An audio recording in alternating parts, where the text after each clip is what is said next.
This is just a quick review of the PowerBait Power Eggs. Picked these up recently. I was going to use them stream fishing up in the Sierra Nevadas. They didn't work great there, but what I've found is they're working awesome for stock trout.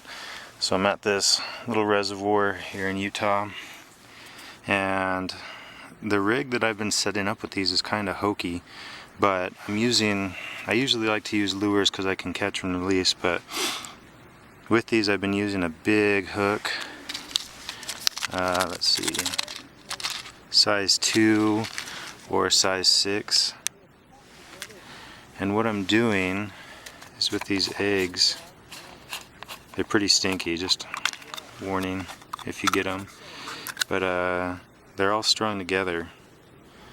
So what I'll do is I'll get it rigged up, but I do one of these bigger hooks, and then about 6 inches up, 6 to 12, I kind of vary it around, but I'll put a couple of these split shots on, and I'll show some pictures of what I've caught.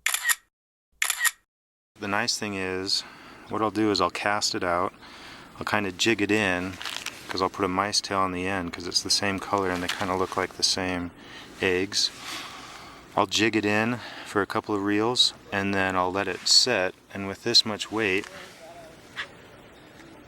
that'll rest on the bottom, and then these are really buoyant, so what they'll do is they'll float up, and the trout, especially stock trout, really like the action of the mice tails, but then it kind of looks like a string of salmon eggs.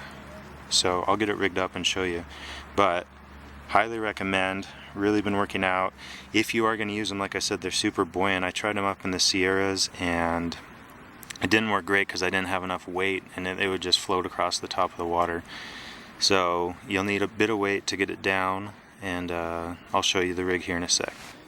So there's the rig I've been using. This time I used 4 because I'm using a bigger hook, but you can keep the eggs strung together and string them onto your hook.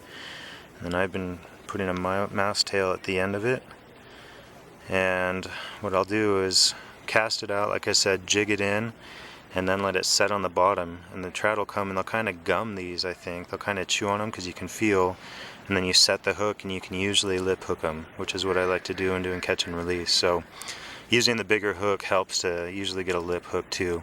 But that's the rig that I've been using, again with these PowerBait Power Eggs, and then a mouse tail at the end, mice tail. So if you have any questions, let me know in the comments below. If you like these videos and want to see me review something else, go ahead and like and subscribe, and put a comment in the section below.